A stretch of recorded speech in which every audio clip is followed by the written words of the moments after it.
The stars over Ceres Station looked the same as they always did, cold and quiet, but nobody on the station felt calm that night. Every screen in the command hall showed the same image, a single ship, long and silver, waiting at the edge of the dock.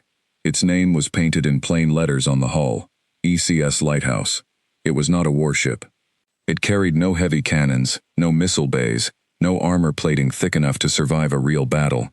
It was built to carry cargo, scientists, and hope, and in 3 hours, it would leave human space forever and fly straight into the heart of the Kryvex Dominion, the largest and most feared alien empire that humanity had ever met.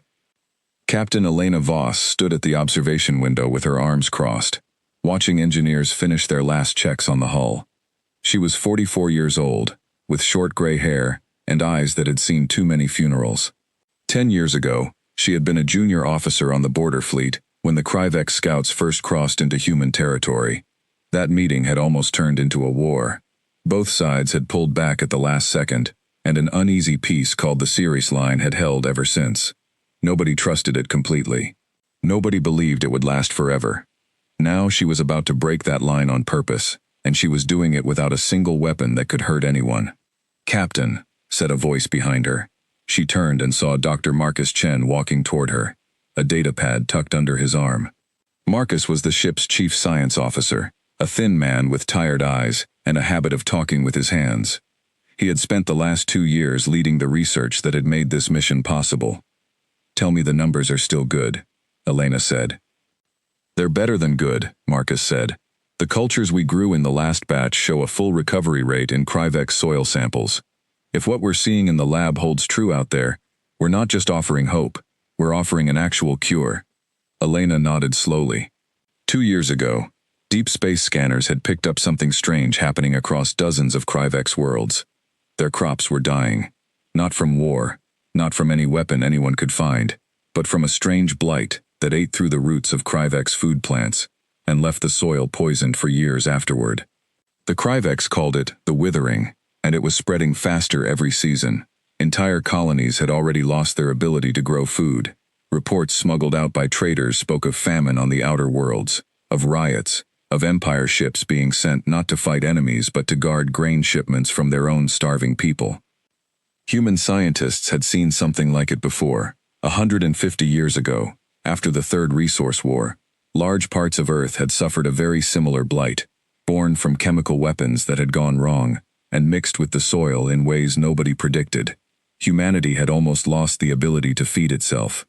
It had taken 3 generations of scientists to develop a way to heal that poisoned ground, using a mix of engineered bacteria and old farming methods that dated back centuries. That knowledge had almost been forgotten, buried in old archives that nobody thought would ever be useful again, until Marcus Chen found it. He had been the one to notice the pattern first, comparing satellite images of dying Kryvex farmland to old photographs of ruined earth fields from the history archives. The chemistry was different, the plants were different, but the shape of the dying, the way the blight spread through the roots and killed the soil itself, was almost identical. It took his team 8 months to confirm what he suspected, and another year to adapt the old Earth cure to work on Kryvex biology. When the final tests came back positive, the United Earth Council did not celebrate. They argued for weeks. Some said it was madness to hand over life-saving technology to an empire that had once aimed its guns at human colonies. Others said that letting an entire civilization starve, when humanity held the cure in its hands, was a crime that history would never forgive. In the end, it was the quiet ones who won the argument, the doctors and farmers and old soldiers who remembered what hunger looked like, and who said that the measure of a people is not what they do when they are strong, but what they do when someone else is weak. So the council built the lighthouse. They filled its cargo holds with seed cultures, soil bacteria, farming equipment, and enough dried food to keep 500,000 people alive for a season. They picked a crew of 30, scientists and doctors, and a handful of soldiers, who were there only to keep order, not to fight. And they gave command of the ship to Elena Voss, because she was the only captain in the fleet who had actually stood face to face with a Kryvex commander and lived to write the report. "They're not going to believe us," Elena said quietly, still looking out at the ship. "You know that, right? We show up with open cargo doors and no weapons, and the first thing they'll think is that it's a trick. I know, Marcus said, but what choice do we have? If we send a warning ahead of time, their war council debates it for months while people keep starving. If we sneak in, they call it an invasion. The only thing we can do is fly straight to their capital world, doors open, and let them see for themselves what we're carrying. And if they shoot first and ask questions never? Marcus didn't answer. He didn't have to. Everyone on the station had already thought about that possibility more times than they wanted to admit. 3 hours later, the lighthouse undocked from Ceres Station. Its engines lit up the dark with a soft blue glow, and it turned slowly away from human space, toward the border, toward the empire that had never once let a foreign ship cross into its territory without destroying it first.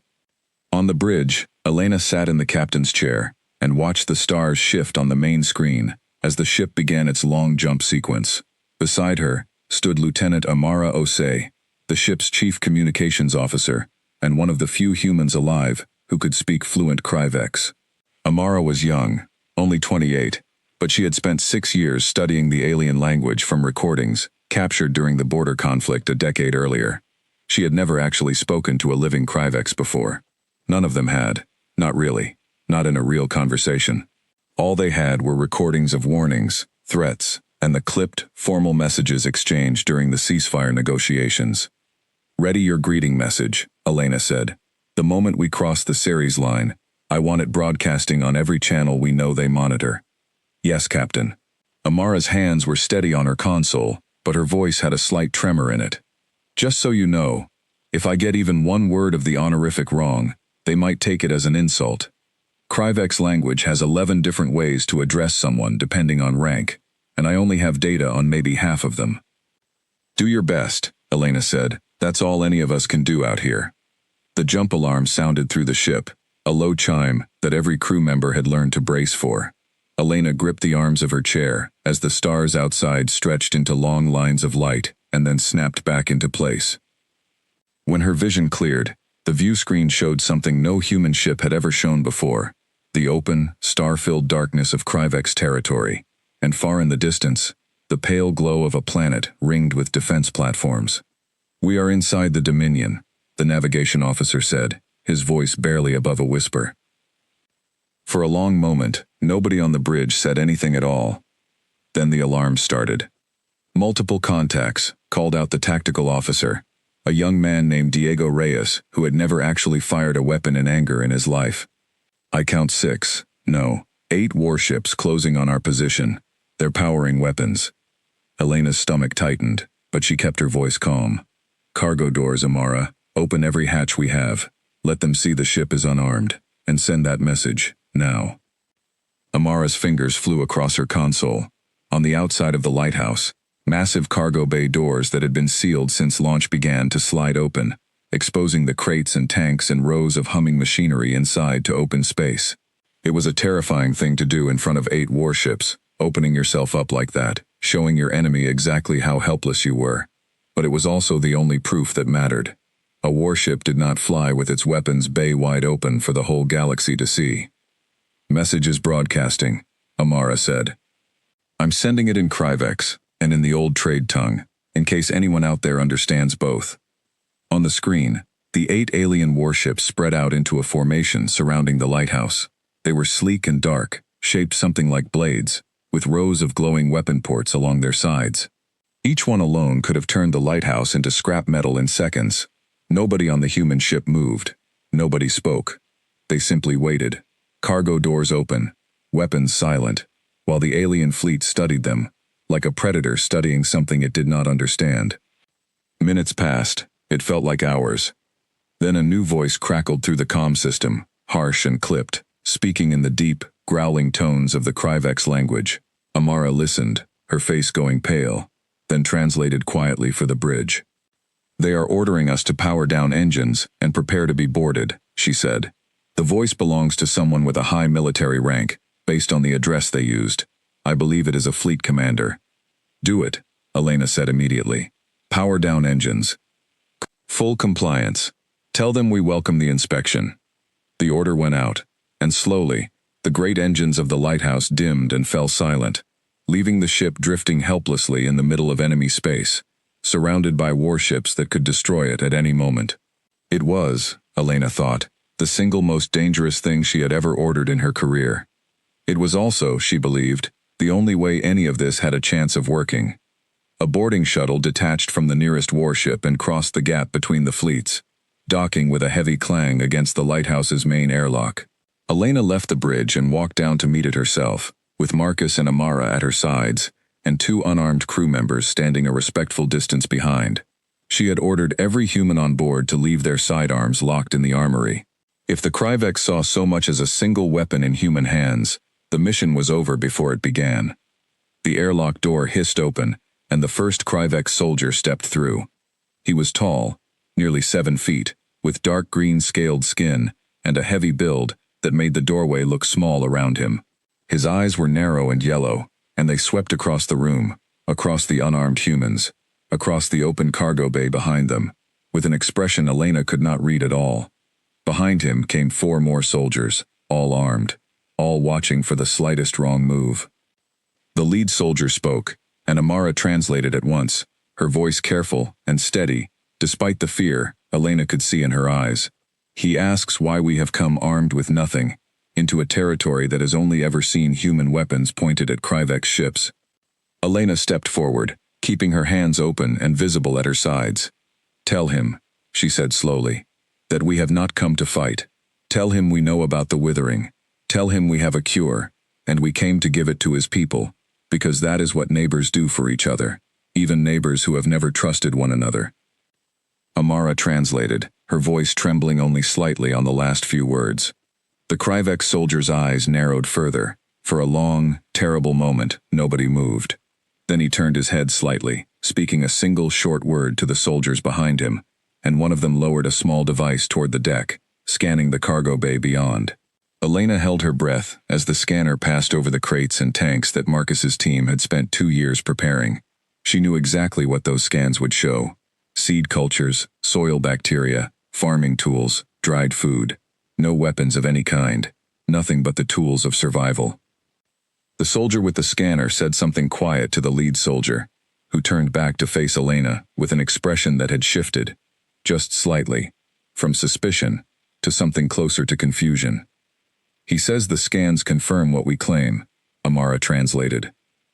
He wants to know why. He wants to know what humanity gains from saving Kryvex lives.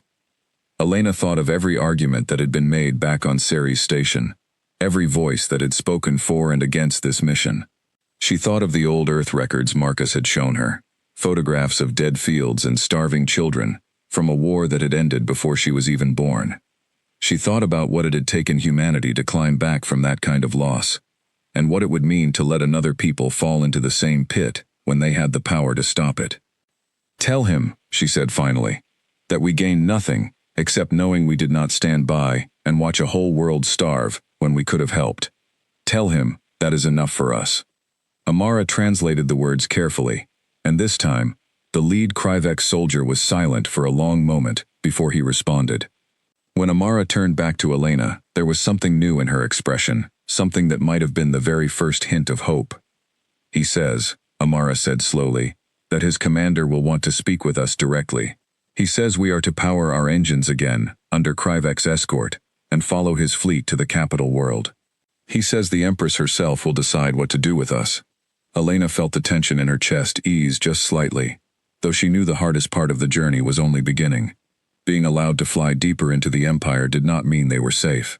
It meant only that the first door had opened, and beyond it lay a much larger and more dangerous test, one that would decide not just the fate of the lighthouse and its crew, but perhaps the future of 2 entire species who had never learned to trust each other. Tell him we accept, she said. Tell him we are grateful for the chance to speak with his Empress. Before the soldiers left, the lead Kryvex paused at the airlock and looked back at Marcus, who was still standing near the open cargo bay, with his datapad clutched to his chest.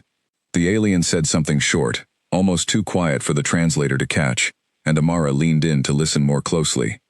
He's asking about the crates, she said. He wants to know if the cure works the same way it worked on our own world. He wants to know how long it takes. Marcus stepped forward carefully, keeping his hands visible the way Elena had shown him during their training sessions back on Ceres station.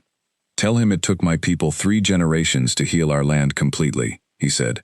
But the first fields recover enough to grow food again, within a single season, if the bacteria are introduced early enough. Tell him we brought enough seed cultures for the worst-hit colonies to start planting again before the next harvest cycle. Amara translated, and the Kryvex soldier's yellow eyes lingered on Marcus for a long moment, before he finally turned and left through the airlock without another word. Nobody on the bridge crew understood exactly what that look meant, but Elena noted it carefully all the same. It was the first time since they had crossed the series line that a Kryvex had looked at a human with something other than open hostility. Once the airlock sealed shut and the boarding shuttle pulled away, the tension on the bridge finally broke, just slightly. Diego Reyes let out a long breath he had clearly been holding for the past 10 minutes, and even Marcus allowed himself a small, tired smile. That went about as well as it possibly could have, he said. Don't celebrate yet, Elena warned, though there was no real edge in her voice. We're still flying into the mouth of the beast. A fleet commander letting us live long enough to reach the capital doesn't mean the Empress will feel the same way once we're standing in front of her. She ordered the crew to stand down from combat readiness, though she kept a skeleton watch on duty at all times for the rest of the journey. As the lighthouse fell into formation behind the Kryvex warships and began the multi-day crossing toward the capital world, life on board settled into an uneasy, watchful rhythm. Scientists continued monitoring the seed cultures in the cargo holds, checking temperature and humidity levels every few hours, to make sure nothing had been damaged during the tense first encounter. Doctors reviewed medical files on Kryvex biology, most of it pieced together from old scans and second-hand reports, preparing for the possibility that they might be asked to treat patients directly. And in the mess hall, crew members who had spent 2 years training for this mission finally had time to talk about what they had just done. I keep thinking about my grandmother, Diego admitted one evening, sitting across from Amara in the nearly empty mess hall. She used to tell me stories about the Third Resource War, about fields that wouldn't grow anything for years. She said the worst part wasn't the fighting. It was watching people who had done nothing wrong go hungry, because of decisions made by people far away, who never had to feel it themselves. Amara nodded slowly, turning a cup of recycled coffee between her hands. I used to think learning the Kryvex language was just a career move, something that would look good on a service record. But sitting in that airlock today, translating for people who might have killed us both without blinking, I understood for the first time why the Council chose this mission over just letting the border stay quiet and safe. Because quiet and safe doesn't help anyone who's starving on the other side of a line we drew, Diego said. Exactly. Elena overheard part of that conversation as she passed through the mess hall on her way to check the cargo bay one final time before sleep shift, and she found herself thinking about her own reasons for accepting command of this mission. She had fought in the border skirmish 10 years ago. She had watched good soldiers die because 2 frightened governments couldn't find the words to talk to each other in time. She had spent years afterward wondering if there had been another way, a path that didn't end in graves on both sides of a line nobody truly understood. Maybe, she thought, this strange and terrifying mission was that other path, finally being tried. Elena allowed herself one small breath of relief. They had survived the first contact. They had not been destroyed on sight. But somewhere ahead of them, deep in the heart of an empire that had never shown mercy to outsiders, an empress was waiting to hear why a fleet of humans had come armed with nothing but seeds, medicine, and an offer of peace. The lighthouse turned, falling into formation behind the Kryvex fleet, and together, the 2 very different groups of ships began the long journey toward the capital world of the Kryvex Dominion, carrying with them the first fragile thread of a peace that neither side yet believed could hold. The capital world of the Kryvex Dominion was called Threxa Prime, and when the lighthouse finally dropped out of its jump corridor above the planet, every human on the bridge fell silent at the sight of it. Massive orbital rings circled the planet like bands of dark metal, each one lined with shipyards and defense platforms. Below them, the planet's surface glowed with the lights of cities that stretched from horizon to horizon, broken here and there by wide brown patches, where the withering had already killed the land. Even from orbit, the scars of the blight were easy to see, brown wounds spreading across a world that had once been green. My God, Marcus said quietly, looking at the scanner readings scrolling past his console. Some of those dead zones are the size of small countries. Elena said nothing. but her jaw tightened as she studied the same readings. The mission had felt urgent back on Ceres Station, an important task to be carried out carefully and correctly. Seeing the scale of the damage with her own eyes made it feel like something else entirely, a race against time that humanity might already be losing. The Kryvex escort fleet guided the lighthouse down through layers of orbital traffic, past warships and cargo haulers and small patrol craft that all turned to watch the strange human vessel pass. Word had clearly spread ahead of them. By the time the lighthouse settled into a docking cradle at the capital's main orbital station, a crowd of Kryvex soldiers, officials, and curious onlookers had already gathered at a safe distance, watching the airlock with a mixture of fear and fascination. Elena led a small delegation off the ship, herself, Marcus, Amara, and two of the mission's senior doctors. They left their sidearms behind, just as before, and stepped out onto Kryvex soil for the first time in human history. The air inside the station smelled faintly of something like burnt spice, sharp and unfamiliar. Everything was built on a larger scale than human architecture. Doorways tall enough for the 7-foot Kryvex to pass through without ducking. Corridors wide enough for 3 of them to walk shoulder to shoulder. Elena felt small in a way she hadn't felt since she was a child, and she noticed Marcus glancing around with the same mixture of nerves and scientific curiosity that had gotten him through every dangerous moment of the mission so far. They were met by an escort of 6 armed soldiers, and one Kryvex dressed differently from the rest, in long robes marked with silver patterns instead of military armor. Amara studied the markings for a moment before leaning close to Elena. "That's a court official," she whispered, "high rank, based on the pattern. We're being taken directly to the palace complex, not held for questioning first. That's actually a good sign, I think. Or they've already decided what to do with us, and want it done quickly," Elena murmured back, though she kept her expression calm as the official gestured for them to follow. The palace complex sat at the heart of the capital, a massive structure built from dark stone that seemed to absorb light rather than reflect it. As their transport approached, Elena caught glimpses of the city below, and what she saw troubled her more than any warship had.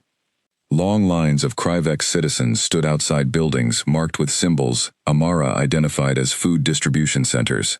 Even from a distance, it was clear the lines were long, and the people in them were thin. "It's already this bad here," Marcus said quietly. "This is the capital. If the withering has hit even the capital's food supply, the outer colonies must be far worse." They were brought into a massive council chamber, circular in shape, with tiered seating rising up on all sides like an amphitheater. Dozens of Kryvex officials, military officers, and advisors filled the seats, all of them watching the small group of humans with open, unhidden hostility. At the center of the lowest tier stood a raised platform, and upon it sat a Kryvex unlike any Elena had seen so far. Older, with pale gray scales instead of green, and a bearing that radiated quiet authority, even before she spoke a single word. "The Empress," Amara whispered. Beside the Empress stood 2 figures who would come to matter a great deal in the days ahead, though Elena did not know it yet. On the Empress's left stood a broad-shouldered Kryvex in heavy military armor, his scales marked with old battle scars, his eyes fixed on the humans with barely restrained contempt. Amara would later learn his name and title: War Marshal Threxus, commander of the Dominion's home fleet, and one of the most powerful voices in the entire empire.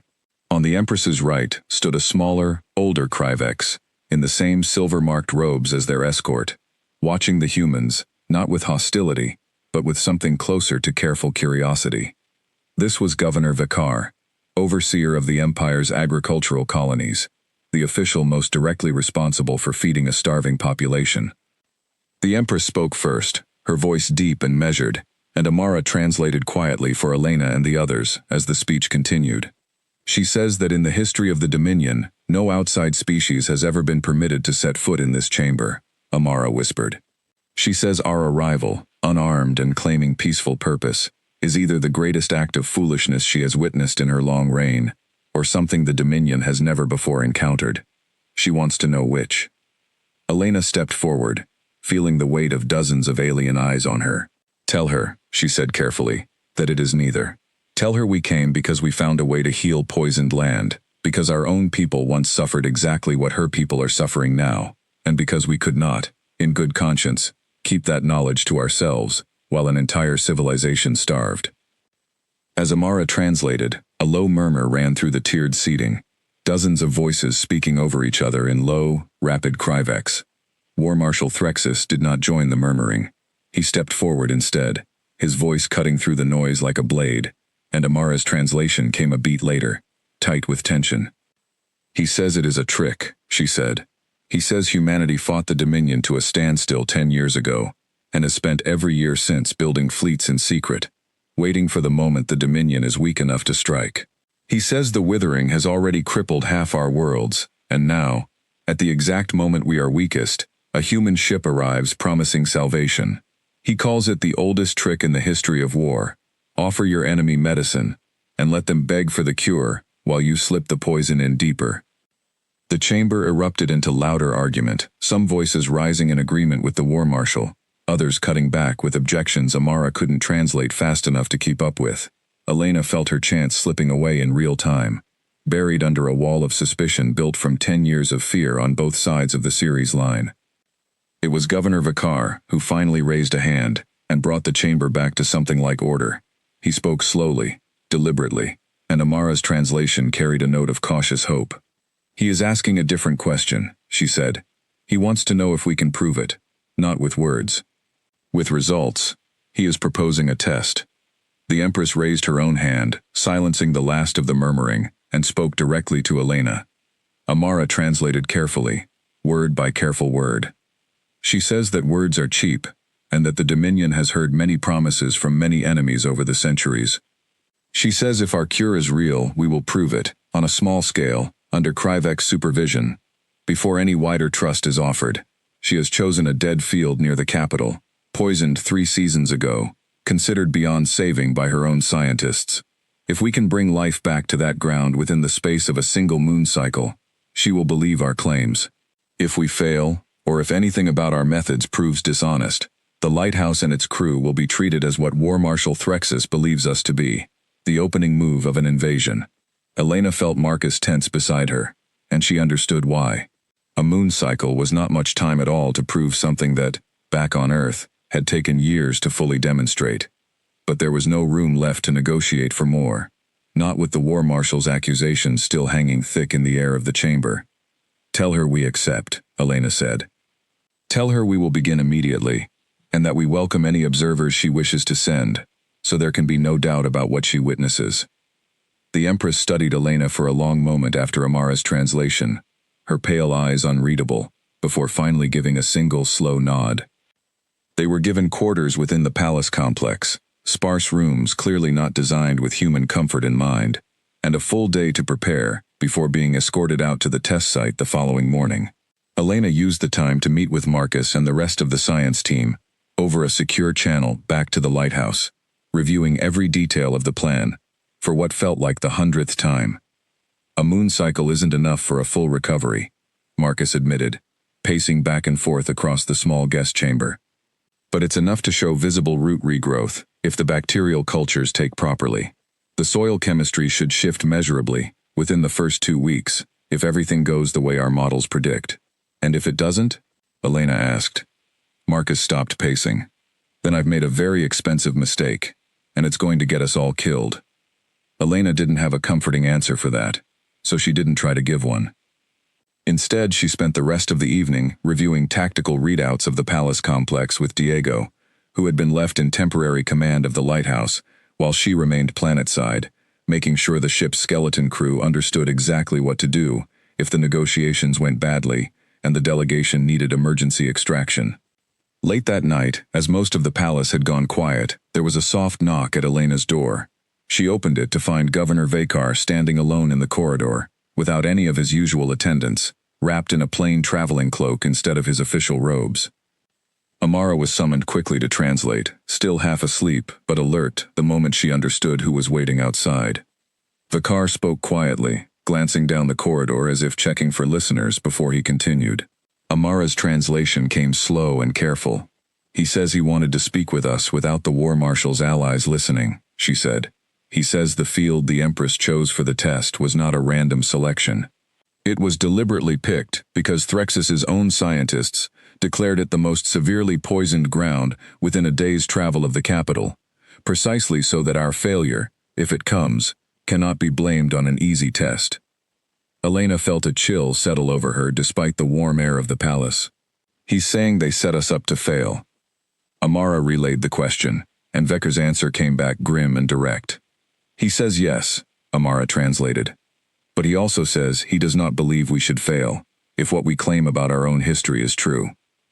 He says he has studied the reports himself, the little the Dominion could learn about Earth's third resource war through old trade contacts, and the pattern matches what he has seen on his own dying worlds closer than anything his own scientists have proposed in 3 years of searching for an answer.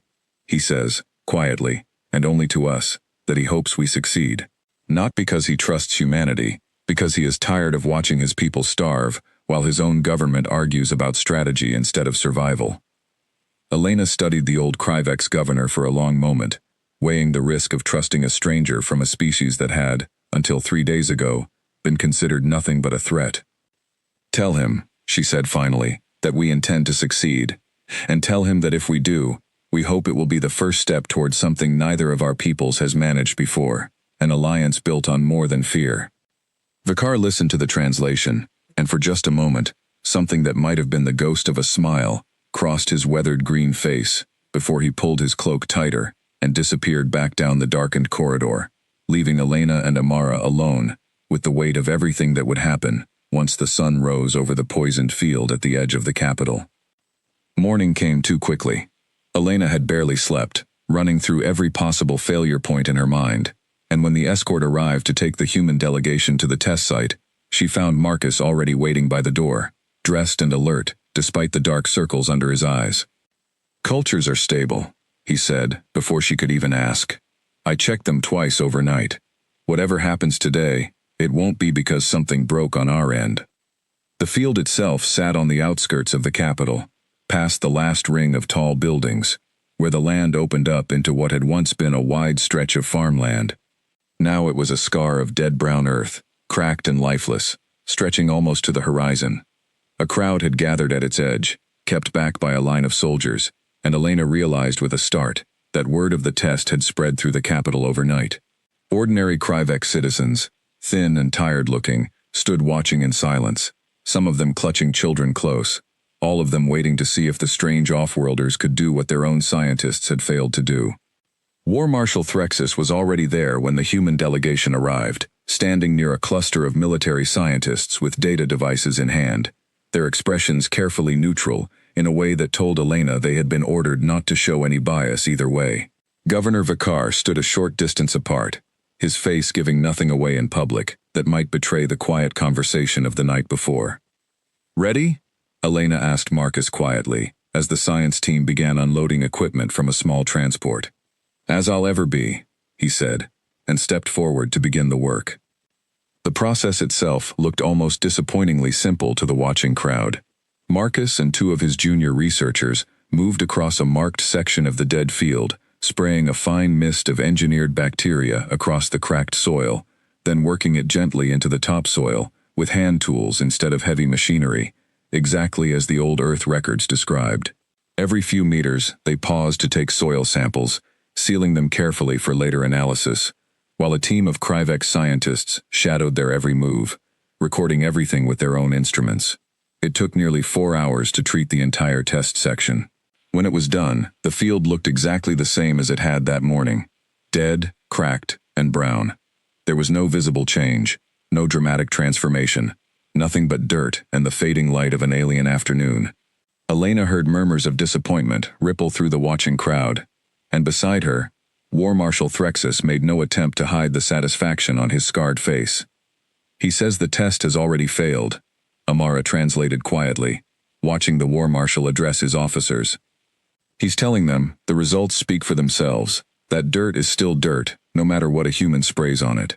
It's supposed to look like this," Marcus said, loud enough for Amara to translate to anyone listening. "The bacteria need time to establish themselves and start breaking down the toxins in the soil. Nothing visible happens for the first several days. That's not failure. That's exactly what the process is supposed to look like at this stage." Whether anyone believed him or not was impossible to tell from the silence that followed.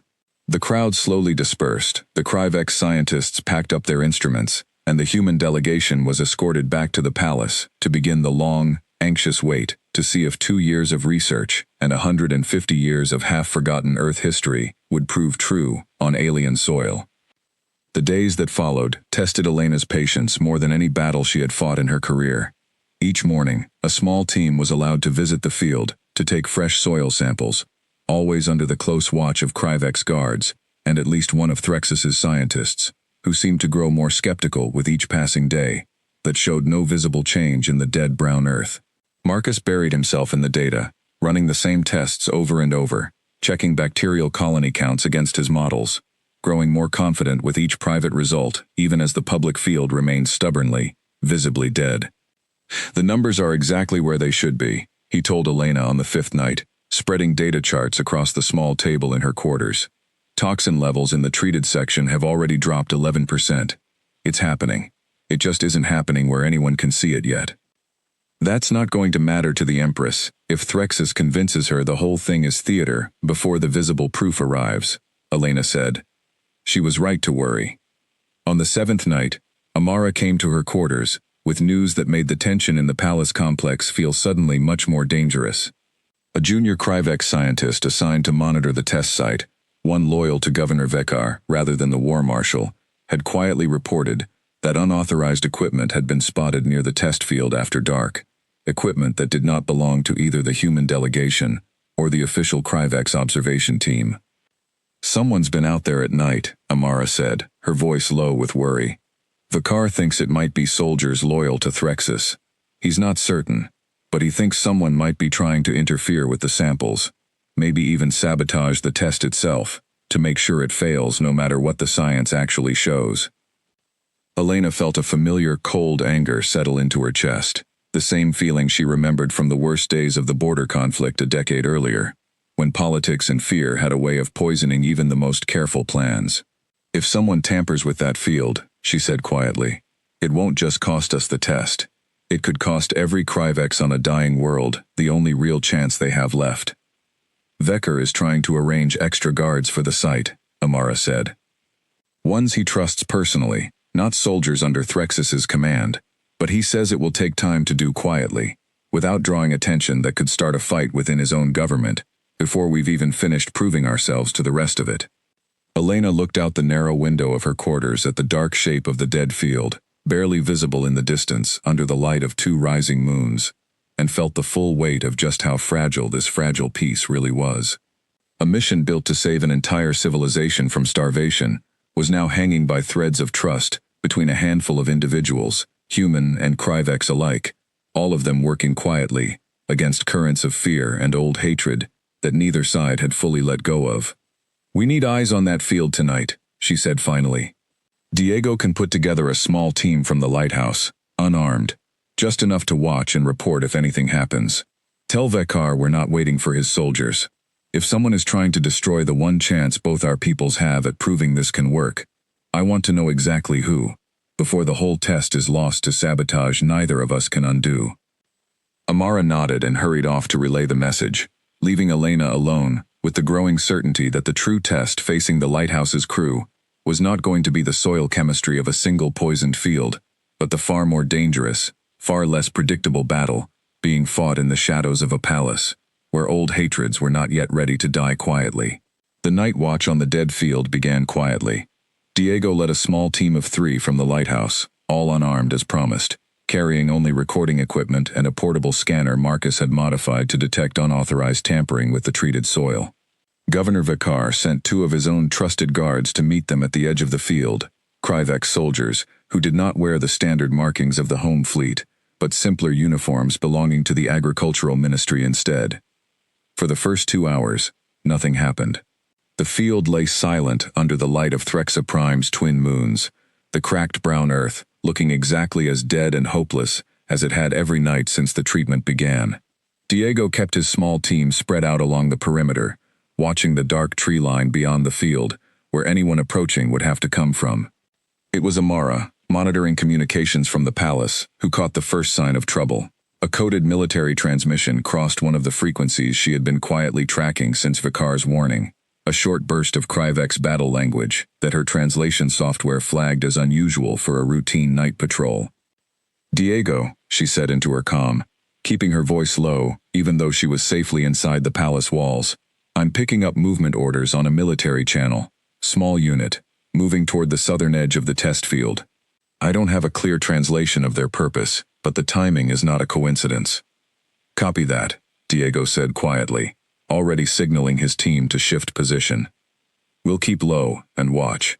Nobody does anything until we know what we're looking at." 20 minutes later, 4 figures emerged from the tree line at the southern edge of the field, moving with the careful discipline of trained soldiers rather than the wandering caution of curious civilians. Diego watched through a low-light scanner as they made their way toward the section of ground where the human treatment had been applied, carrying equipment that did not match anything the Agricultural Ministry had used during the daytime sample collection. "They're not ministry staff," one of Vecker's guards whispered, studying the same readout over Diego's shoulder. "Home fleet markings, hidden under field cloaks. This is a Threxus unit." Diego felt his pulse quicken, but he kept his voice steady over the comm. "Amara, are you seeing this?" "I see it," she confirmed, recording everything. "Diego, whatever they're carrying, it's giving off a chemical signature. Marcus's scanner is flagging as hostile. It's not agricultural equipment. It reads almost like a rapid-acting soil toxin, something that could undo weeks of bacterial work in a matter of minutes." "They're going to poison our own test site," Diego said, understanding hitting him like a physical blow. "If that soil shows contamination tomorrow, it won't matter that our cure was working. It'll look like we failed, or worse, like we lied." For a moment, the old instincts of a soldier trained for combat urged Diego to move in and stop the sabotage directly. But Elena's orders had been absolutely clear before he left the palace. No confrontation, no violence, no matter what they found. If armed humans were caught fighting Kryvek's soldiers on Kryvek's soil, even to stop a crime, it would hand War Marshal Threxus exactly the excuse he needed to declare the entire mission an act of aggression. "We don't engage," Diego said, mostly to remind himself as much as his team. "We record everything, and we get Vikar's guards to make the arrest. This has to be handled as a Kryvek's matter, caught by Kryvek's authority, or Threxus will spin it into a war before sunrise." One of Vecker's guards was already moving, speaking quietly into his own comm device to summon reinforcements from a position Vecker had arranged earlier that night, loyal soldiers stationed just close enough to respond quickly, without drawing attention to their presence beforehand. Diego kept his team back, watching in tense silence, as the 4 saboteurs began unpacking their equipment near the edge of the treated section, preparing to spray something across the very ground Marcus's cure had spent a week slowly working to heal. They never got the chance to finish. A dozen of Vecker's soldiers emerged from the darkness on all sides, weapons raised, shouting commands in sharp, clipped Kryveks that needed no translation for anyone to understand their meaning. The saboteurs froze, clearly caught off guard by the ambush, and after a tense standoff that lasted only seconds but felt far longer to Diego watching from a distance, they surrendered without a fight, dropping their equipment onto the cracked earth at their feet. By the time Elena arrived at the field herself, roused from a restless half-sleep by an urgent call from Amara, the captured saboteurs had already been secured, and their equipment confiscated for analysis. Governor Vicar stood near the containers of confiscated chemicals, his expression grim in the moonlight, while a furious argument raged nearby between his soldiers and a small group of home fleet officers who had arrived demanding the release of the captured men. "They claim it was a routine security sweep," Amara translated quietly for Elena as they approached. "Vicar isn't buying it, and neither is anyone else who saw what they were carrying. But without direct orders tying this back to Threxus himself, it may be impossible to prove this wasn't just 4 soldiers acting alone." "Convenient," Elena muttered. Vecker turned as they approached, and though Amara had to translate his words, the exhaustion and quiet anger in his voice needed little help to come through clearly. "He says he will bring this before the Empress personally, first thing in the morning," Amara said. "He says the soldiers will be questioned, and whatever they reveal, true or false, the attempted sabotage itself is proof enough that not everyone in the Dominion wants this test to succeed honestly." Elena looked out at the field, at the dark shapes of confiscated chemical canisters sitting on the cracked earth, and felt a grim certainty settle over her. The real danger to this mission was never going to be a Kryvex fleet in open space, weapons blazing. It was going to be exactly this: quiet sabotage, hidden agendas, and a war fought not with warships but with fear, doubt, and the kind of old hatred that didn't care whether the truth actually supported it or not. The confrontation before the Empress the next morning was tense in a way the original council meeting had not been. War Marshal Threxus stood rigid before the raised platform, denying any knowledge of the sabotage attempt, insisting the captured soldiers had acted entirely without his authorization, though his voice carried none of the confident certainty he had shown during the humans' first appearance in the chamber. Governor Vekar presented the confiscated equipment and the recorded testimony from Diego's team, laying out the timeline of the attempted attack in careful, methodical detail. The Empress listened to both sides in silence, her pale eyes moving slowly between the War Marshal and the Governor, before finally turning her attention to Elena. "She wants to know what humanity would have done," Amara translated quietly, "if the sabotage had succeeded, if the test field had been ruined by hidden toxins overnight, with no proof of who was responsible. Would we have accepted the failure as our own, or would we have accused the Dominion of dishonesty and turned our ship back toward human space in anger?" It was, Elena realized, the single most important question anyone had asked her since the mission began. The Empress was not simply asking about the sabotage. She was asking whether humanity's promise of goodwill could survive contact with exactly the kind of fear and treachery that had poisoned relations between their two peoples for a decade already. "Tell her," Elena said slowly, choosing each word with care, "that we would have been disappointed, and perhaps suspicious. But tell her we came here, already knowing that not everyone in the Dominion would welcome us, just as not everyone in human space believed this mission should be attempted at all. Tell her that judging an entire people by the actions of a few who act in secret, against their own leaders' wishes, is exactly the kind of mistake that started the conflict between our species 10 years ago. We do not intend to repeat it." The chamber was silent as Amara finished translating.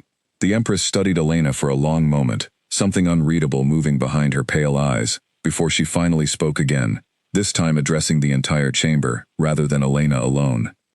"She is declaring the sabotage an act against the authority of the throne itself," Amara translated, her voice carrying a note of quiet relief. "She is ordering a full investigation into who authorized it, regardless of rank or position.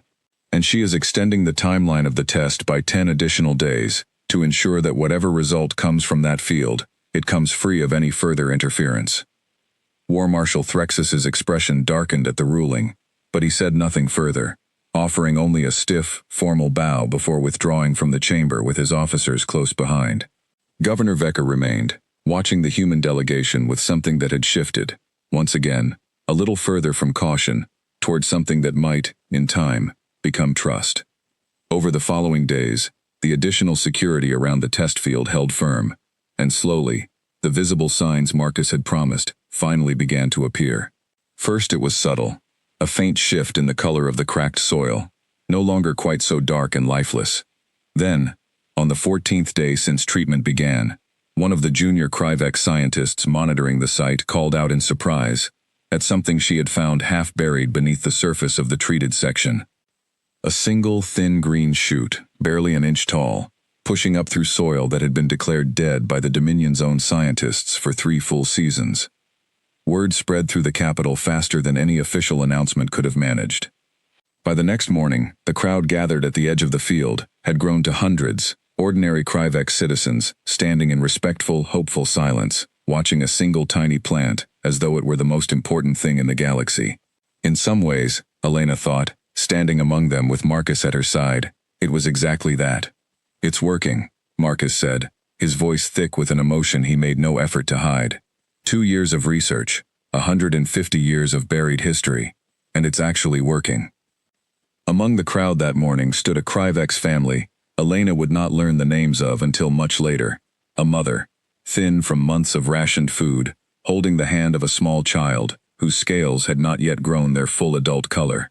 The mother knelt down beside the child, pointing at the tiny green shoot rising from ground that had been dead for as long as the child had been alive, and said something soft that Amara, standing nearby, translated without being asked.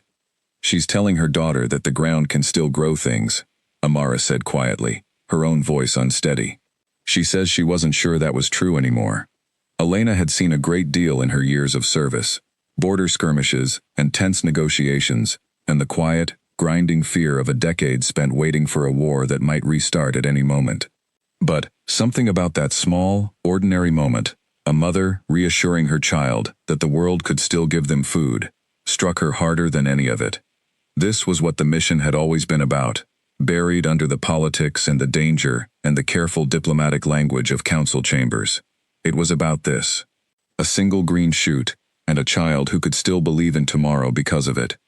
News of the seedling reached every corner of the capital within a day, and within a week, reports began filtering in from Governor Vecker's ministry that word had spread even further, carried along trade routes to colonies that had given up hope months earlier.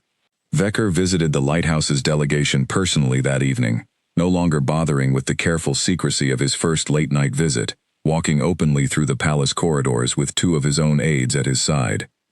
He says the Empress has asked to see the full research data behind the treatment, Amara translated as Vecker laid out a data tablet on the table between them. Not just the results, the actual science. She wants her own scientists to understand exactly how it works, so that if she chooses to accept a larger partnership with humanity, the Dominion is not simply trusting foreign technology blindly, the way Threxus warned against from the beginning. That's fair, Marcus said, already reaching for the tablet to begin preparing the transfer. Honestly, it's smart. I'd want the same thing if our positions were reversed. Vicar studied Marcus for a long moment, as Amara translated the response, and something in his expression shifted again, the last guarded edges of suspicion finally giving way to something closer to genuine respect. He spoke again, slower this time, and Amara took a moment longer than usual before translating, as though choosing her words carefully to capture the weight of what he'd said. He says that in 30 years of service to the Dominion, he has never once heard a foreign representative agree so readily to hand over an advantage rather than protect it, she said. He says he begins to understand why the Empress has allowed this mission to continue, as long as she has. Over the following days, as the treated section of the dead field continued to show slow, steady signs of recovery, more shoots pushing up through the healing soil, the mood within the palace shifted in ways that were impossible to ignore. Kryvex officials who had avoided the human delegation entirely during their first days on Threxa Prime began seeking out Marcus and his science team directly, asking careful, technical questions about soil chemistry and bacterial cultures, questions born not of suspicion, but of desperate hope that their own dying worlds might yet be saved.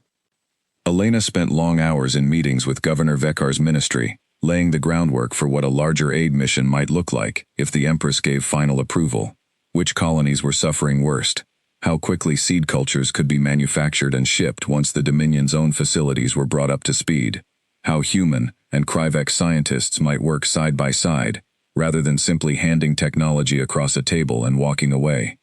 It was slow, careful work, built one conversation at a time, but Elena found herself, for the first time in years, feeling something like genuine optimism about the future her ship had been sent to build.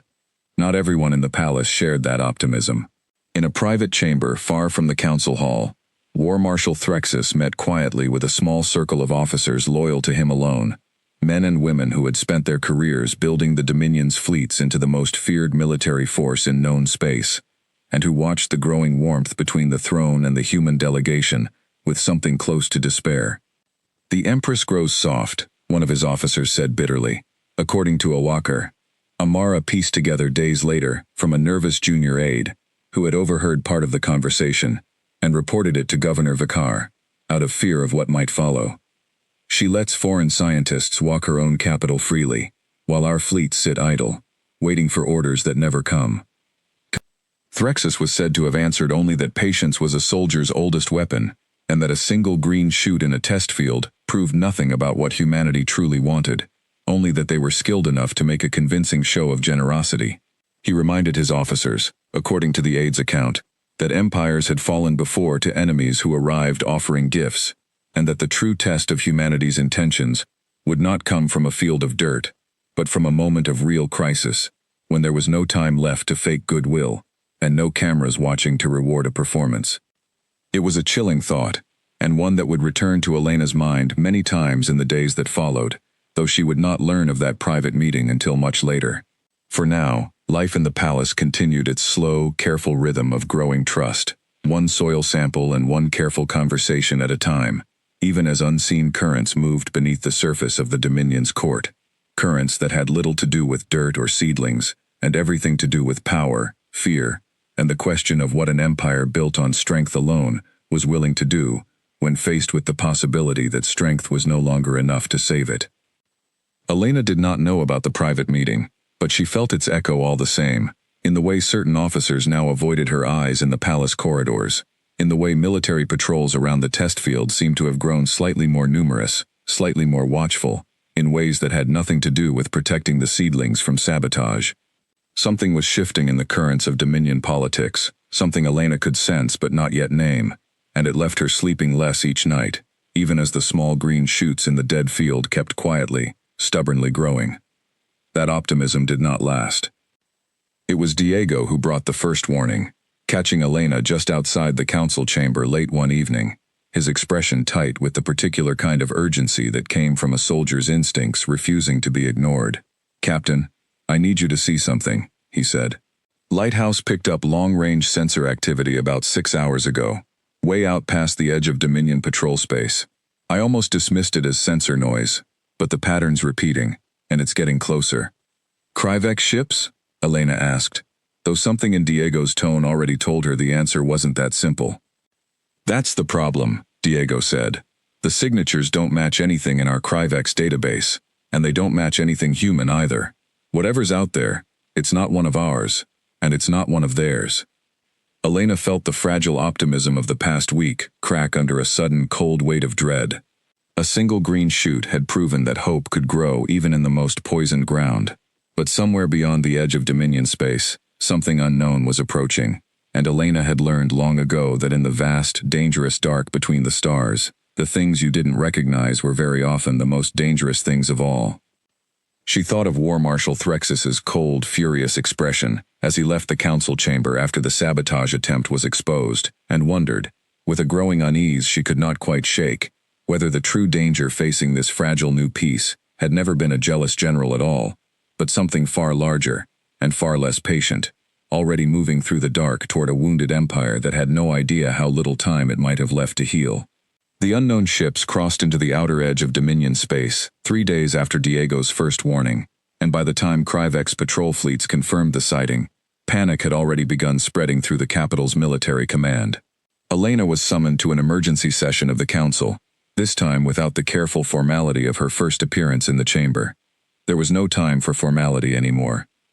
"They're calling themselves the Vrask," Amara translated quickly, as a Kryvex intelligence officer presented sensor data on the chamber's main display. "A raiding culture from beyond the old trade borders. The Dominion has skirmished with scattered Vrask warbands before, small groups, easily driven off. But this isn't a warband. Sensor counts put this fleet at over 40 warships, moving in tight formation, headed directly for the outer agricultural colonies." Elena felt her stomach drop as the implications settled in. "The colonies hit hardest by the withering," she said, "the ones already weakened, already starving, with the least defended fleets protecting them." "Exactly," Amara confirmed after a quick exchange with the intelligence officer. "Whoever is leading this Vrask fleet either got very lucky with their timing, or they've been watching the Dominion long enough to know exactly when it's weakest." War Marshal Threxus stood at the center of the chamber, and for once, his focus was not on the humans at all. He spoke rapidly with his officers, ordering fleet movements, recalling ships from border patrols, working with a grim competence that Elena found herself grudgingly respecting, even as the crisis unfolded. Whatever his feelings about humanity, there was no question that Threxus loved his empire, and the fear in his voice, as he calculated how thin the Dominion's home fleet had become, after years of resources being diverted to fight the losing battle against the Withering, was not performance. It was real. "Even redirecting every available warship," Amara translated, as the War Marshal addressed the Empress directly. "We cannot reach all of the threatened colonies in time. The Vrask fleet will strike at least 3 agricultural worlds before our forces can arrive, and those worlds have almost no defense fleet of their own. left after years of the withering forcing resources elsewhere. The chamber fell into a heavy, frightened silence. Elena watched the Empress's pale eyes move slowly across the room, searching for an answer that did not exist within the Dominion's own stretched and struggling forces. And then, unexpectedly, those eyes settled on Elena herself. "She's asking," Amara said quietly, translating with visible surprise, "whether the lighthouse has any capability that might help defend those colonies. She knows we came unarmed. She is asking if there is anything at all that human technology can offer in a moment like this." Elena's mind raced. The lighthouse carried no weapons, no combat systems of any kind, nothing built for war. But it did carry something else, something Elena had almost forgotten in the chaos of the moment. Advanced sensor arrays, designed to map the deep structure of poisoned soil from orbit, powerful enough to track subtle chemical and biological signatures across an entire planet's surface. And it carried something even more valuable in this crisis: a crew of scientists and engineers, trained to solve problems no one had faced before, using tools built for healing rather than destruction. "Tell her the lighthouse can't fight," Elena said carefully, "but our sensor systems can track that fleet's movements with more precision than anything the Dominion currently has trained on this crisis, since our arrays were built to detect the smallest changes across an entire planet at once. If we can get accurate, real-time data to Dominion defense fleets, it might help them concentrate their limited ships exactly where they're needed most, instead of spreading thin across every possible target." As Amara translated, Marcus, who had been standing quietly at the edge of the chamber, suddenly stepped forward, with an idea forming visibly behind his eyes. "There's more," he said. "The colonies under threat are the ones hit hardest by the withering, which means their populations are already weakened, already living on reduced food and medical supplies. Even if the Dominion fleet arrives in time to drive off the Vrask raiders, those colonies are going to need immediate humanitarian support afterward. We have medical supplies and food stores on the lighthouse meant for the aid mission. We could redirect part of that cargo now, get emergency relief moving toward the most vulnerable colonies immediately, so that whatever happens with the Vrask fleet, those people aren't left to starve in the aftermath." Elena looked at Marcus, then at the Empress, understanding all at once what the true measure of this crisis would be. War Marshal Threxus had once accused humanity of offering false generosity as a mask for hidden aggression. Now, in the middle of a real emergency, with no cameras and no council chamber theater, humanity had a chance to prove exactly what its intentions truly were, not through words, but through action, when it mattered most. "Tell her we'll do both," Elena said. "Sensor support for the fleet, and emergency relief supplies moving to the threatened colonies immediately. We can have data feeding to Dominion Command within the hour, and cargo shuttles moving within 2. The Empress studied Elena for a long moment, and this time, when she spoke, even Amara's careful translation could not fully hide the emotion beneath the formal Kryvex phrasing. "She says that whatever the outcome of this crisis, the Dominion will remember what humanity chose to do in this moment, when there was no test being watched, no council chamber judging the results, only a choice between action and inaction, made freely." There was no more time for speeches after that.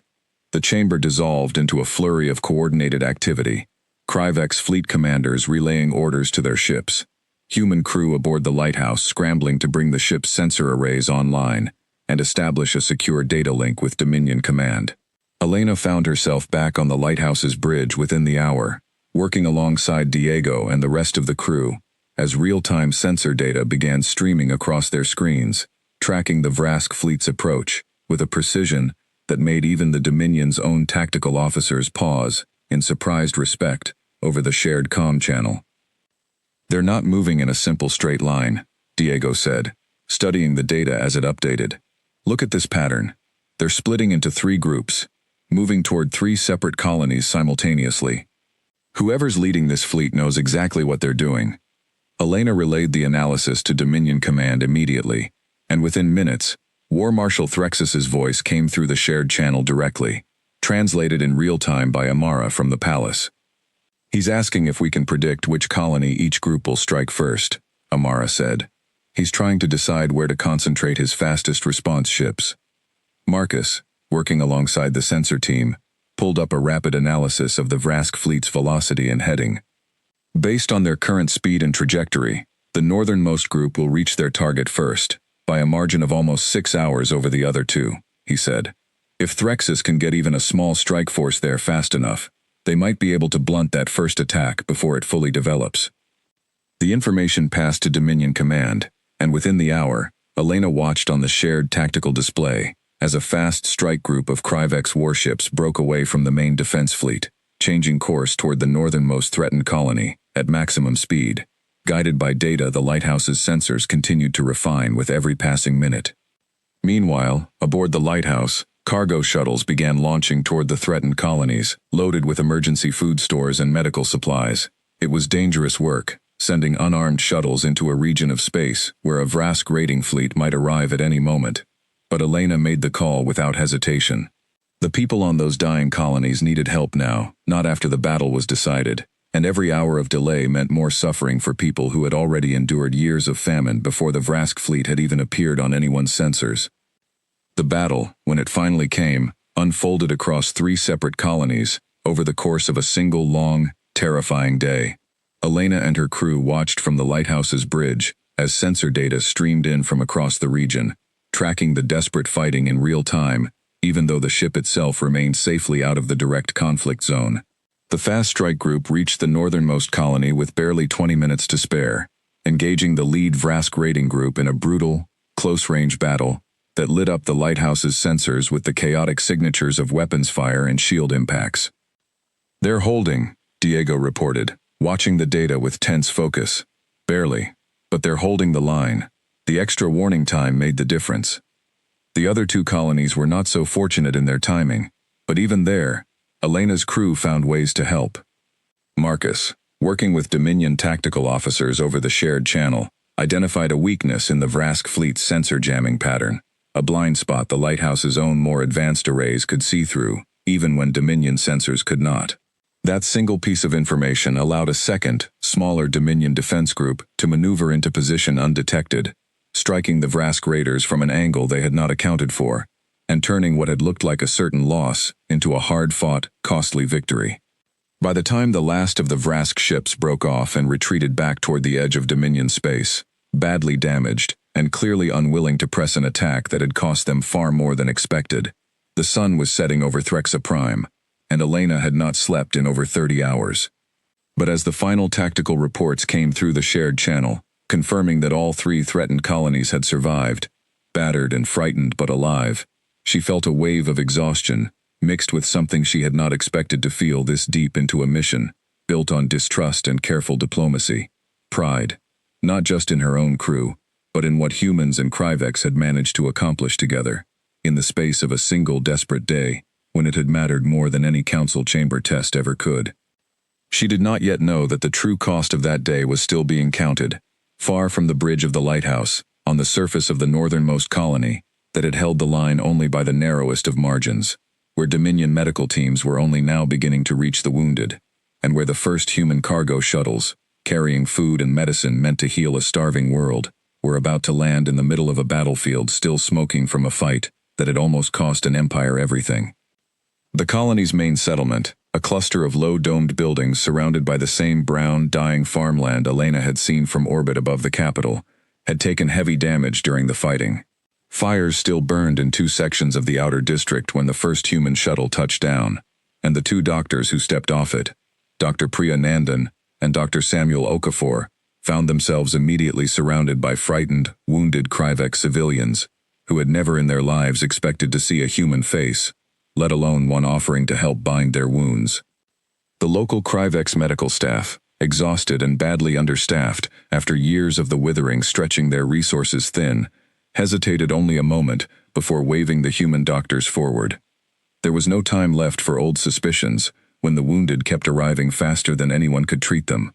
Priya knelt beside an injured Kryvex soldier, a young officer barely out of training, his side torn open by shrapnel from the battle, and worked alongside a Kryvex medic twice her size, the 2 of them falling into a rhythm of treatment that needed almost no shared language at all, just steady hands, and the universal urgency of keeping someone alive.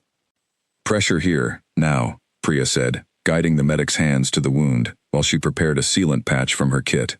The Kryvex medic followed without hesitation, and together, They stabilized the young officer, just long enough for him to be moved to the settlement's overwhelmed medical center. By nightfall, the human doctors had treated dozens of wounded Kryvex, working alongside local medical staff long past the point of exhaustion, while outside, more shuttles continued landing with food stores and clean water, distributed to civilians who had spent the day huddled in shelters, uncertain whether their world would still exist by morning. It was there, in the middle of that chaos, that Elena finally received a direct communication she had not expected. War Marshal Threxus himself, still aboard his flagship, in orbit above the battered colony, requested a private channel to speak with her, without Amara's translation software filtering the conversation through official diplomatic channels first. It took several minutes to establish a workable connection. His stilted, heavily accented human speech, clearly learned in a hurry from captured recordings during the border conflict years earlier, but the words, when they came, were unmistakable in their meaning. "Your people," he said slowly, each word carefully chosen, "did not have to send help to my soldiers, did not have to land where fighting still happened. Doctors could have waited for danger to pass." Elena chose her own words just as carefully. "Waiting would have cost lives you couldn't afford to lose," she said. "We came to help, not to watch from a safe distance until it was convenient." There was a long pause on the channel, long enough that Elena wondered if the connection had failed. Then Threxus spoke again, and this time, his voice carried something she had not heard from him before. Not in the council chamber, not during the tense standoff over the sabotage investigation, not once, since the lighthouse had first crossed into Dominion space. "I have fought many enemies," he said. "I know how to recognize a lie, dressed as kindness. I do not know how to recognize this. Perhaps I have been wrong to look for the lie so hard that I could not see what was actually standing in front of me." Elena did not know how to answer that, not immediately, so she simply said, "It's not too late to see it now."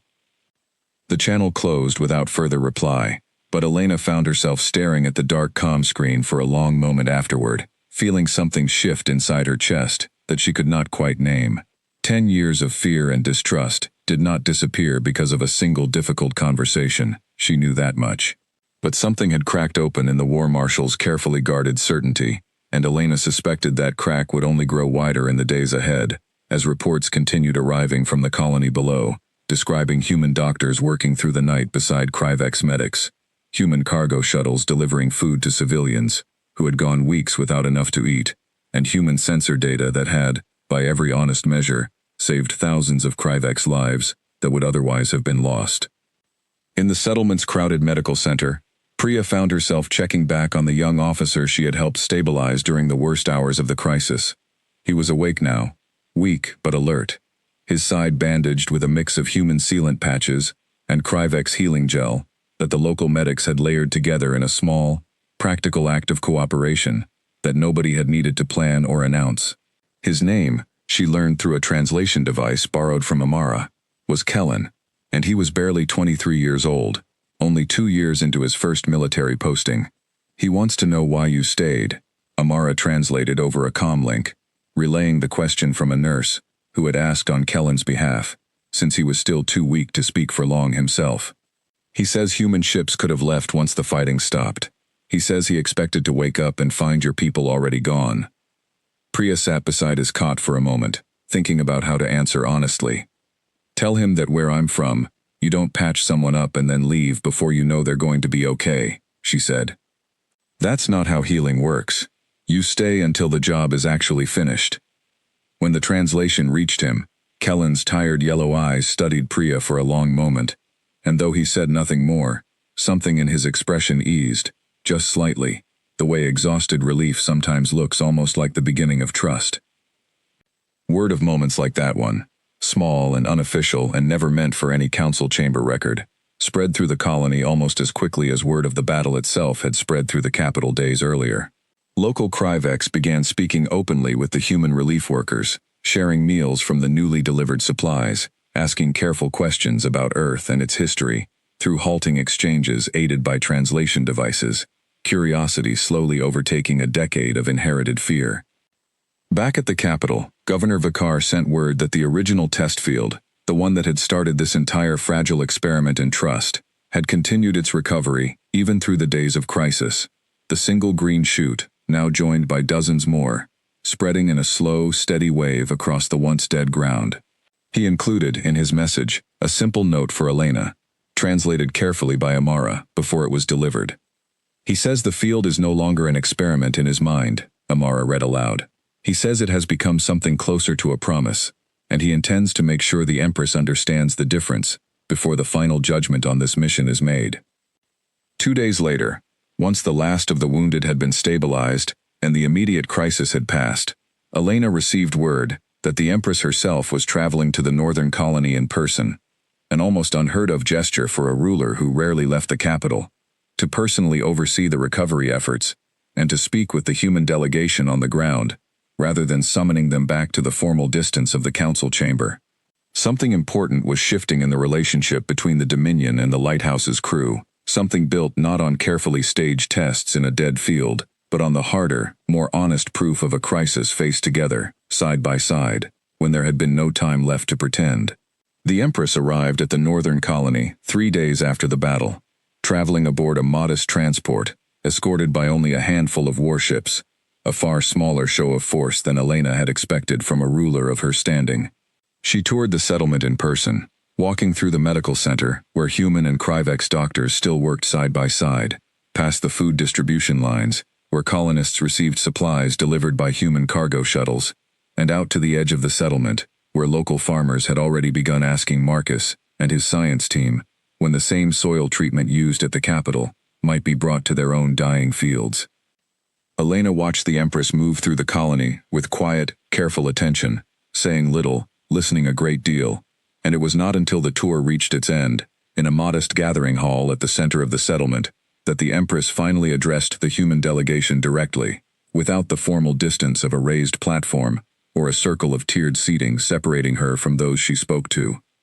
She says she has read every report from this crisis, Amara translated, her voice steady, despite the weight of the moment. The sensor data that helped guide her fleet to victory, the cargo manifests of food and medicine delivered to colonies that had nothing left to give their own people. The testimony of soldiers like the young officer Dr. Nandan treated, who says a human doctor stayed at his side through the worst hours of his life without being asked twice. The Empress paused, and when she continued, something in her voice had changed from the careful, measured authority Elena remembered from the council chamber. It was quieter now, more personal. She says that for 10 years, the Dominion believed humanity was an enemy, waiting for the right moment to strike, Amara continued. She says that belief cost both our species years of fear, resources spent guarding a border that perhaps never needed to be feared as much as it was. She says she does not know if this crisis was the moment that proved humanity's true intentions, or simply the moment the Dominion finally allowed itself to see what had been true all along. Elena stepped forward, feeling the eyes of everyone in the gathering hall on her, human and Kryvex alike. Tell her, she said, that humanity spent those same 10 years, afraid of the same thing. We built our own defenses, trained our own soldiers, prepared for a war we hoped would never come. Fear runs both directions, across a border, like the one that separated us.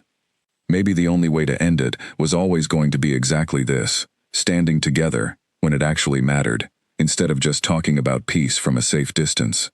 The Empress listened to the translation, and for the first time since Elena had met her, something that might have been the beginning of a genuine smile crossed her pale, weathered features. She spoke again, and this time Amara's translation carried a note of something like quiet joy. She is formally declaring an end to the state of guarded distance along the Ceres line, Amara said. She is proposing a full alliance between the Kryvex Dominion and the human worlds, built on shared science, shared defense against threats like the Vrask Raiders, and continued aid to bring the Withering fully under control across every affected colony. She says the Lighthouse will be remembered in Dominion history, not as the first human ship to cross into the Empire, but as the first true friend humanity ever sent. A murmur of quiet celebration spread through the gathering hall, Kryvex officials and colonists alike, along with the human crew who had spent so many tense, uncertain days, uncertain whether any of this would end in anything but disaster. Elena felt the weight of the entire mission, 2 years of research, 150 years of buried Earth history, and every dangerous moment since crossing the Ceres line, finally settle into something that felt, for the first time, like genuine relief. Governor Vakar approached Elena after the formal announcement, no longer wearing the cautious, guarded expression he had carried during their first late-night conversation weeks earlier. He spoke through Amara, his tone warm in a way that needed little translation to understand. "He says the field at the Capitol is nearly fully green now," Amara translated, smiling despite her own exhaustion. "He says he has already begun planning the first official planting ceremony, and he would like human representatives present when the first Dominion harvest in years is finally brought in from soil that everyone believed was lost forever." Even War Marshal Threxus, standing at the edge of the gathering hall with his officers, offered Elena a stiff, formal nod when their eyes met, the closest thing to acknowledgement his proud, battle-worn nature seemed capable of offering.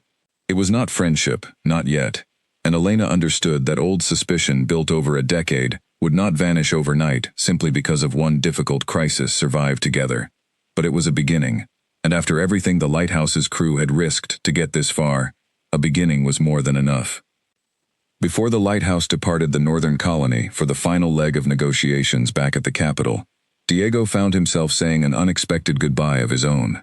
Kellen, the young officer Priya had treated during the worst hours of the battle, insisted on being brought to the docking area despite his medic's objections, leaning on a walking brace as he approached the human soldier who had spent that tense night watching over the sabotage test field from a distance, never once raising a weapon despite every instinct telling him to act.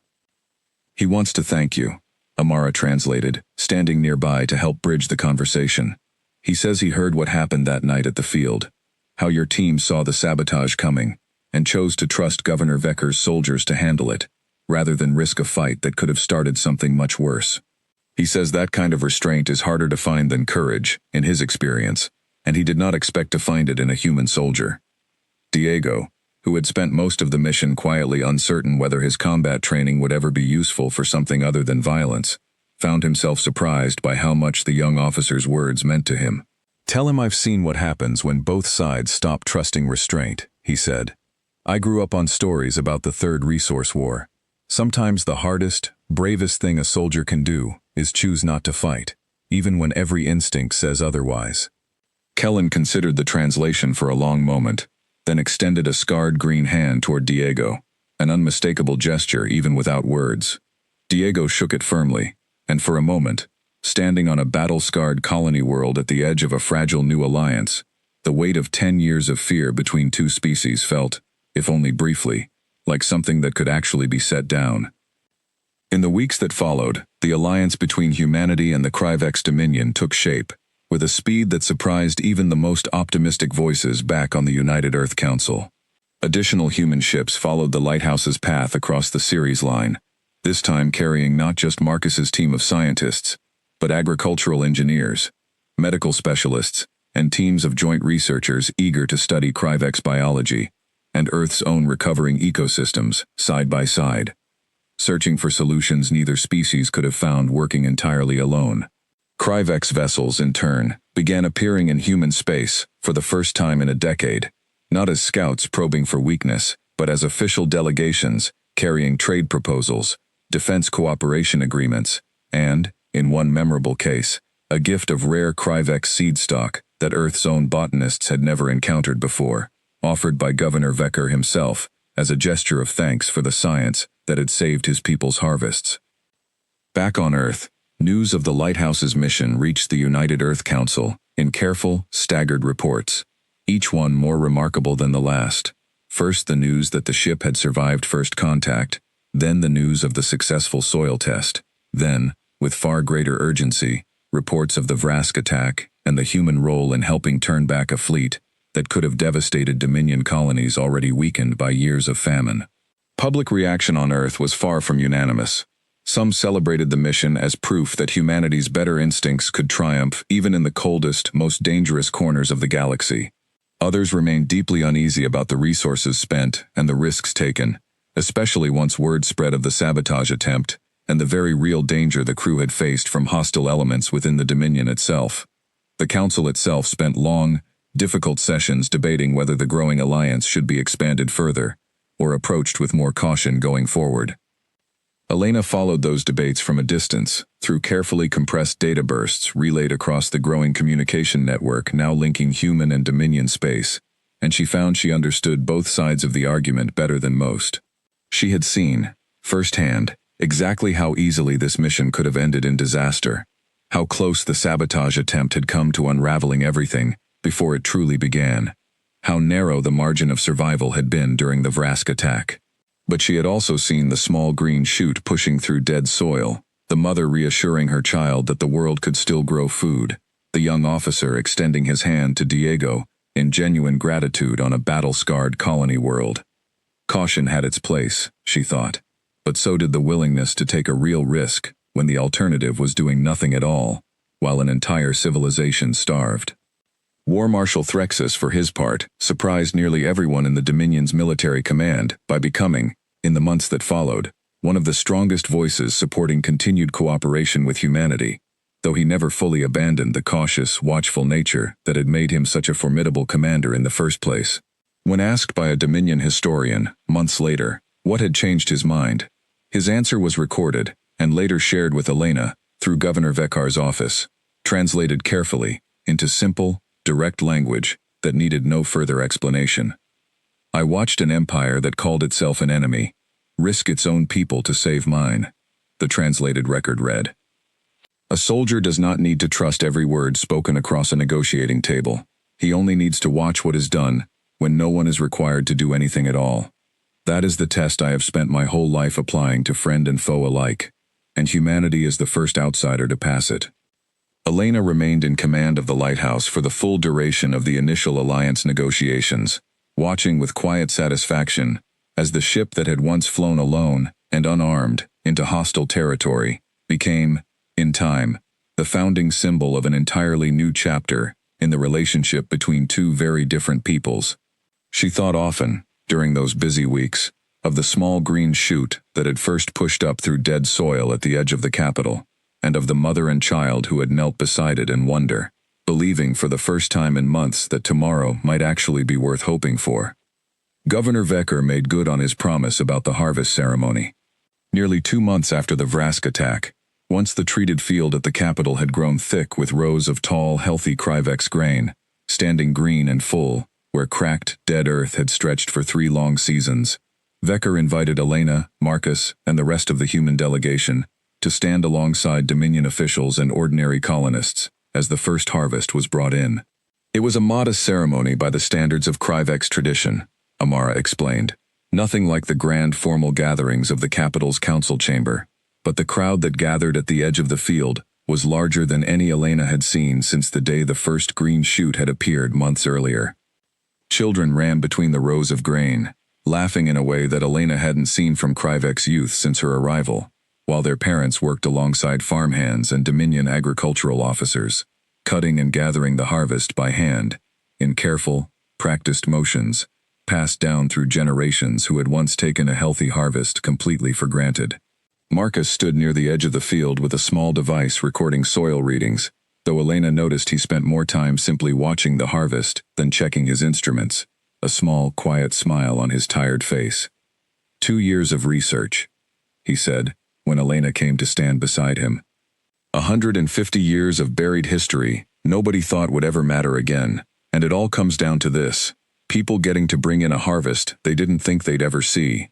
That was always the point, Elena said. Not the treaty, not the alliance.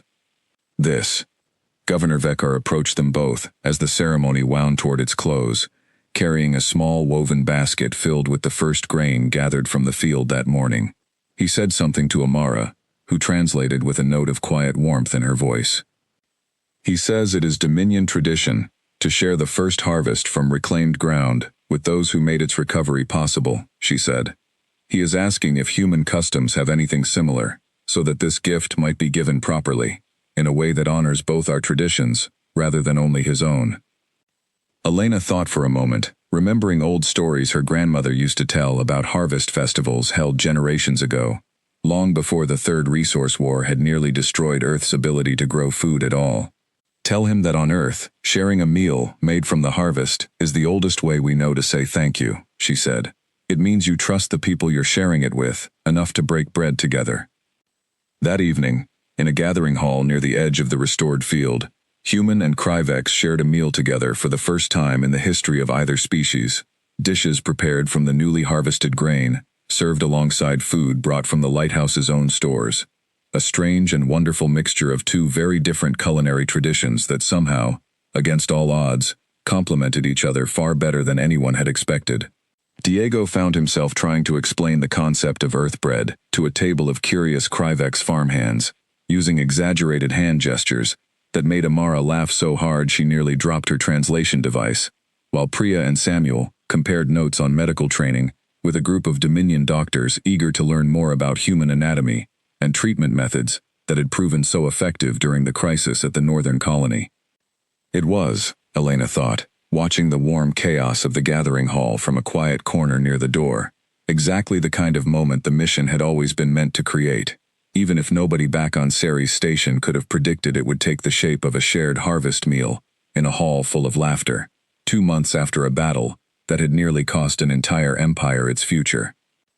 On the day the lighthouse finally prepared to return to human space, its cargo holds empty now of the seed cultures and medical supplies it had carried on the journey out, but full instead of research data, trade agreements, and the first official treaty documents of the new alliance.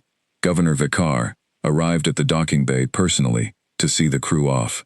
He brought with him a small clay pot, carefully sealed for the journey, containing a single, healthy green plant grown from the very first seedling that had sprouted in the capital's test field months earlier. "He says this belongs on Earth now," Amara translated, watching Vicar hand the pot carefully to Elena. "He says it should stand as a reminder, on both worlds, of what became possible the day a Fleetship arrived not to fight, but to plant something new instead." Elena accepted the small plant with careful hands, feeling the weight of everything it represented settle gently into her palms. She thought of the frightened, uncertain crew that had crossed the Ceres line all those weeks ago, cargo doors open, weapons silent, carrying nothing but hope, and the hard-won knowledge of an old Earth mistake, finally turned into something worth giving away. She thought of the sabotage attempt in the dark, the desperate battle against the Vrask raiders, the long nights of doubt when it seemed entirely possible that none of it would matter, that fear and old hatred would win out over the fragile beginnings of trust, no matter how hard anyone tried. And she thought of the single green shoot that had proven, in the end, that even the most poisoned ground could still grow something new, if enough people were willing to do the patient, unglamorous work of healing it together. As the lighthouse undocked from Threxa Prime's orbital station and turned its bow back toward the long journey home, Elena stood on the bridge and watched the alien capital shrink behind them, its lights glowing steady and bright against the darkness of space, no longer a symbol of an empire to be feared, but of a fragile, hard-won friendship that both species had chosen, freely, to build together. Somewhere in her quarters, the small clay pot sat carefully secured for the journey, a single green plant carrying with it the story of everything the lighthouse's mission had accomplished, not through weapons, not through fear, but through the quiet, stubborn belief that even the deepest divides between two very different peoples could be healed, one small act of trust at a time. The lighthouse had been sent into the alien empire on a mission that was never meant to end in battle, and though battle had found it anyway, the true victory belonged not to any weapon or warship, but to a single seed, planted in poisoned ground, that had grown, against every expectation, into the beginning of peace.